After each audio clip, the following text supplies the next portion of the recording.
Certainly being my daughter's mother, is the most humbling job I've ever had. It was interesting for me because my first daughter, again, is my stepdaughter. And so I was only her for 8 years. And there were parts of her that were really easy compared to my other two. And it's pretty funny. And in ways we didn't get on each other's nerves the way I could actually get on my nerves of my younger two. I think it could also be some kind of genetic link where it's just like built in. And just being with her, it was like learning about being another source of love. And then with my second, she's much more similar to Laird. So I had some insights to that. But I will say, we went through things with that particular daughter that I had seriously the most growth as a parent, which was this idea of, Byron Katie was the person that ended up helping me deal with some stuff with this particular daughter. And she said something to Laird and I one day, and I'm telling you as a parent, it was the realest thing. She goes, what the good news is? She's either going to choose to do it or she isn't. And she goes, and the bad news is she's either going to choose to do it or she isn't. And you start to realize that from like 0 to 13, 12, whatever the age is, you have this window that you're really on duty.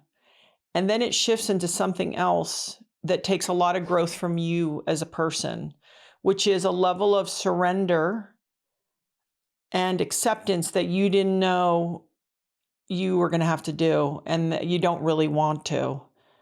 But you also know there's probably not a real alternative because you don't want to delay, right? Like I don't want to delay my girls going through their things. I want them to do it while they're home. So it wasn't about getting them to oblige us. And Laird and I are, we're not people, I don't think we conform very much. And they certainly have taken those traits on. And when you're raising strong people, it is really a pain in the ass as a parent.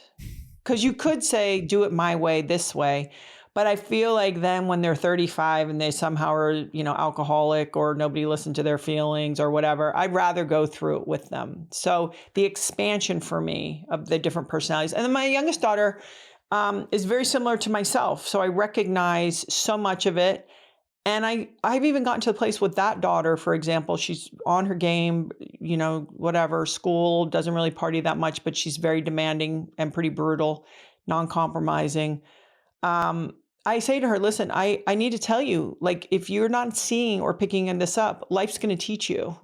And she's like, are you trying to scare me? I go, no, but I need you to consider yourself warned because I have to do my job, but I'm not going to beat this to death. So I think it's with each kid, there's a different strategy, but at the end, what that is, and you guys are so far from this stage, when they talk about surrendering your children, that is such a radical lesson for a parent. And what age would you consider that? Is that like 14, 15, particularly when they can drive? Because then they can make, you're not going to see 80% of the decisions they make at that point. And it's before that, right? Okay. But it's not, hey, you have the keys to the castle and you're like, you do whatever you want. But what you start to realize is they're going to make certain choices that maybe you don't want for them. And then you have to go back to thinking about, well, when I was a kid, how did I land on my beliefs and my own thoughts and my own feelings?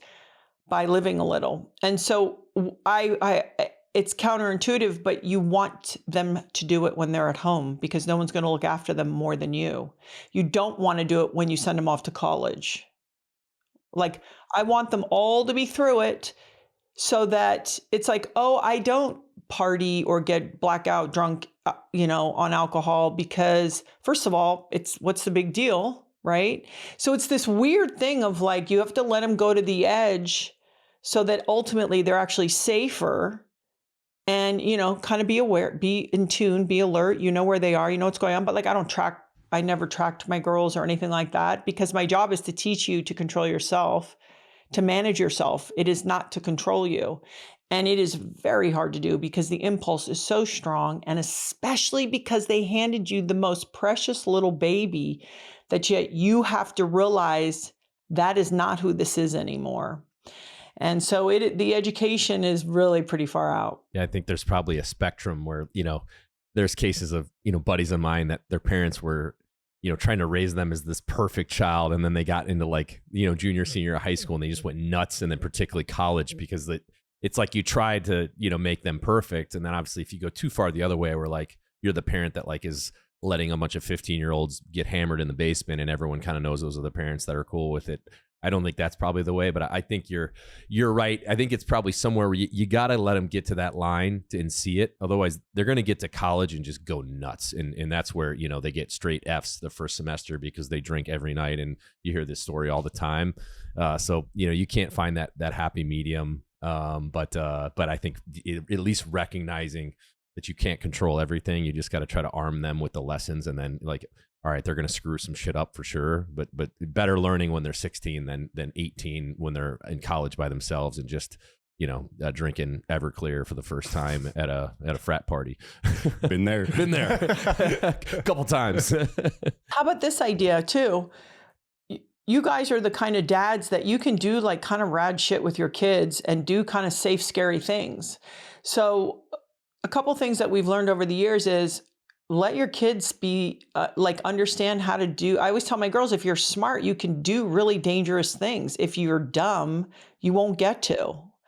And so what you do is you create these opportunities even when they're little. My daughter, who's now 21, drove jet skis with Laird alone when she was 3.5 years old, no problem, hauling ass everywhere, because it's like, oh yeah, I get to get my yee-yaws out. I get to be dangerous, but it's still within a reasonable and safe place. And then the more you teach them, the more they understand, oh, this is dangerous, so I have to take it serious. It's sort of like the parent that always picks up the kid before the wave grabs them. It's like, no, you might want to let them get hit by the wave so they understand what the consequence is. So I think there's another thing of giving them some rein to really kind of do some cool, wild things safely and understand. And it's being a good example. If you and your partner are modeling the things that you really hope for your children, and then they'll do their own version of it, we don't give that enough credit.